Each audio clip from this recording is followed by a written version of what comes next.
Hey everyone, Irit here with a new process video for Hip Kit Club, and I think this will probably be my last layout using the March kits because hopefully I'll be getting my April kits today or tomorrow. I'm recording this April 19th. I'm starting with actually 3 photos, but I'm going to end up using only 2, and they're kind of different sizes as you see.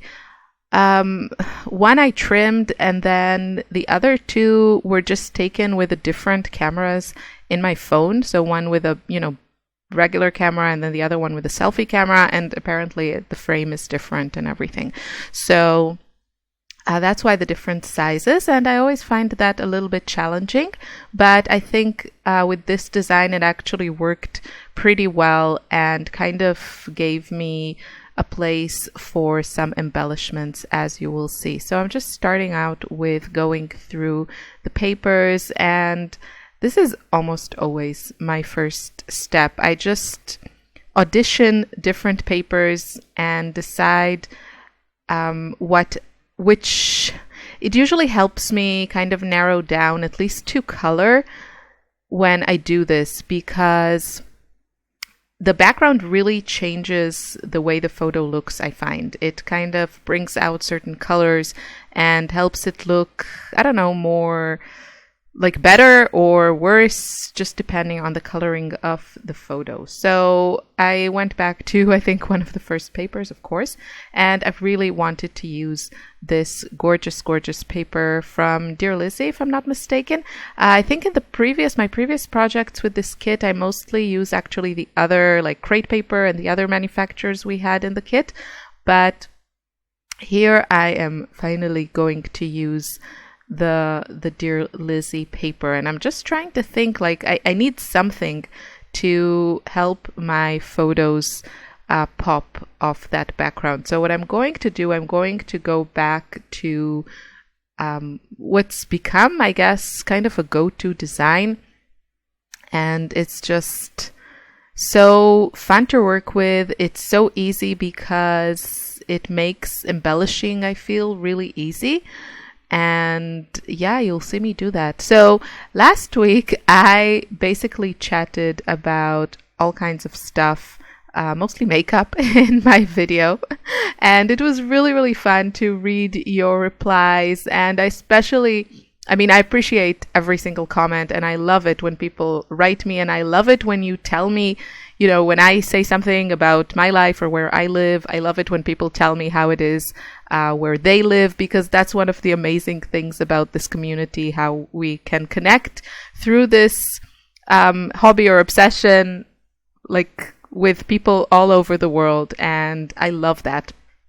Traveling is one of my passions. It's something I consider that, I need it for my soul. And so just hearing people tell me about other places and foreign places is always like super interesting and really, really makes me happy. So I thought, I'm watching this. Now I was talking about this last week. I'm kind of a little bit obsessed with like makeup videos.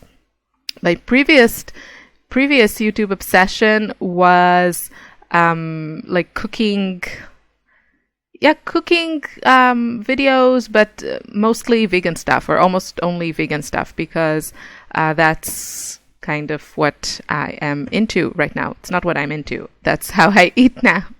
So a lot of things, I had to change about the way I cook, and yeah, so I needed some new recipes in my arsenal. But anyway, that's so not the point. What I wanted to say is there's this one channel that I watch. What are they called? The Anarchist something. And the woman there, first of all, she has the most fascinating tattooed hands, and it's just mesmerizing to see her like prepping and cooking with her tattooed hands. I find it like really, really, the whole video is great, and the quality is great, and everything is very aesthetically pleasing to me. But it's also just really mesmerizing seeing her beautiful hands with all the tattoos. But mostly she talks about the most random things and rarely does she actually talk about the stuff she's cooking. So that kind of made me think, I mean, should I do that? And on one hand, I kind of want to do that. And obviously a lot of you enjoy it, and obviously you can always like mute me, and obviously you can always ask me if you don't understand something that I'm doing, or you want to know something about the layout or the products or whatever.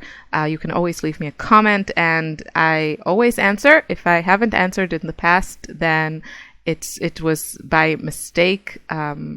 I try to always answer questions. And also you can chat with me in my Facebook group. There's a link in the description box. If so, I'm also there for anything that you need or want to know. And yeah, so I thought, should I just, tell you random stories during my my videos? And then, of course, that led to being overwhelmed and thinking, what should I tell? What can I tell? And, hopefully in 38 years of existence, I have gathered a few stories here and there, but, yeah. So now I was thinking, what can I tell you about? And I think the problem is with these things, it kind of has to come naturally. But yeah, I would love to chat. I think it's actually, maybe it's more fun to talk about random stuff during a process video than do like an additional chat video, because here you can see this layout come together and also listen to me chat. So let's do the usual what I'm loving, what I'm reading sort of thing. Well, I'm in a little bit of a book rut. So if you have a really great book recommendation, and I mean really great, like one of those books that you couldn't put down, but not just a simple page turner, something that is a little bit more profound or deep. It's not a must, but something easy to read and maybe not super contemporary. I don't really mesh well with like super contemporary stuff about regular people. Although I am open, I am open for suggestions. I read pretty much every genre if it's good. If you have a good recommendation, but as I said, it has to be really good. Not like something, yeah, that was good book, blah, blah, blah. Something really memorable. Because I have a lot of books where, when I finish them and then I go back to Goodreads and I see what I read and I enjoyed them, but for the life of me, I can't remember what happened there or, too much detail about the book. So that, in my mind, is a sign of, it was enjoyable, but not very memorable. And there are like a handful of books that I can say are truly great for me. Of course, different strokes and all that. But so please, if you have a good book recommendation, leave it below. I am in a book rut. I'm currently reading I think it's the third book of Outlander. I started the first book of Outlander. I know it's like a super popular, very loved book, so don't hate me. I started the first book and kind of gave up on it after like 200 pages, I think.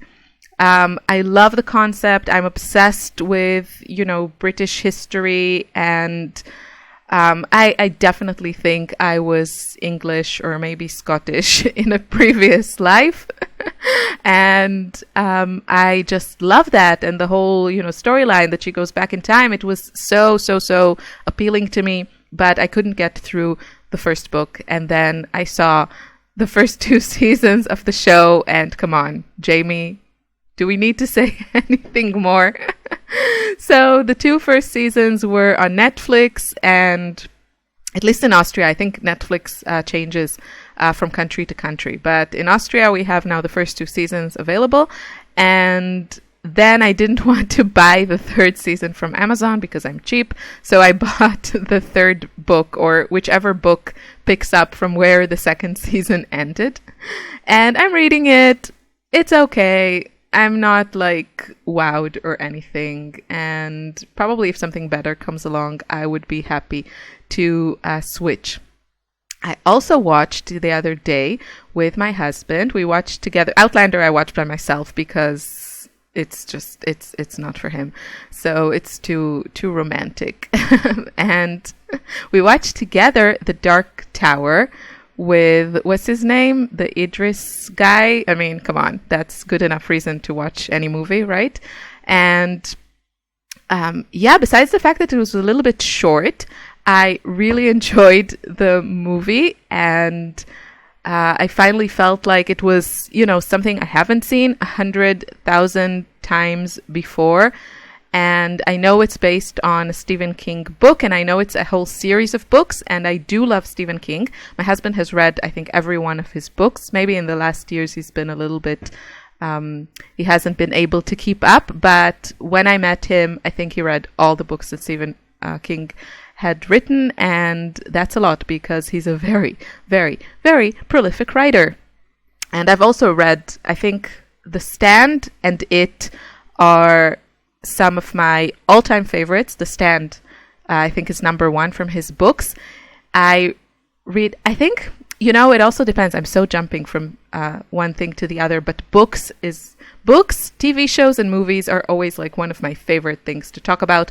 And I don't think I know a lot of people that have like a similar taste to mine. So you're probably some of you are like, what is she on about? But yeah, that's my jam. What can I say? I've never said that's my jam in my whole life. So anyway, I think also with the book, it really depends on when it comes to you in life. And with some books, I think that has a lot to do with why I loved them. My number one example for that would be The Unbearable Lightness of Being, which I actually read in Hebrew. And I thought it was the most beautiful book. And there were some, I've never outlined or highlighted as many lines in a book as I did with that one. And now I'm reading in my Kindle and I don't highlight anything anymore. But that book just came to me when I needed it, which was 15 years ago, maybe a bit more. And I loved it. I should read it again and see what I think about it now.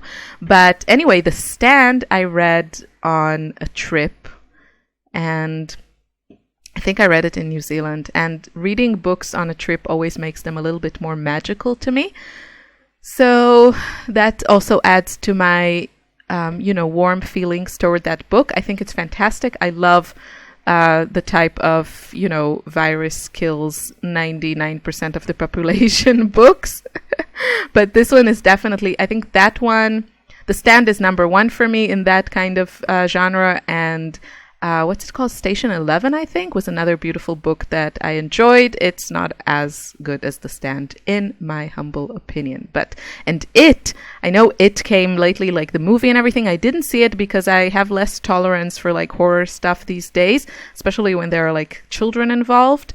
But I read it when I was 15. I also read it in Hebrew. I think it was the longest book that I've read to date.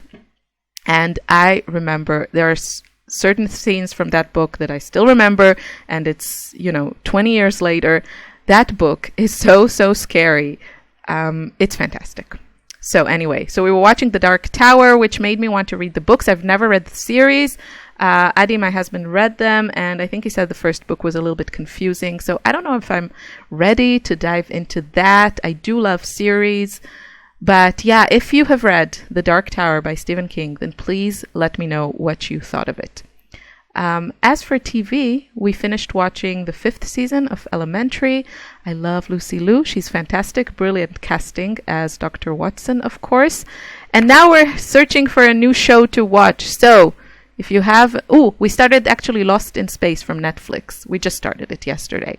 So that's it. That's where I'm at. I hope you enjoyed the rambling. Have a lovely day. Bye.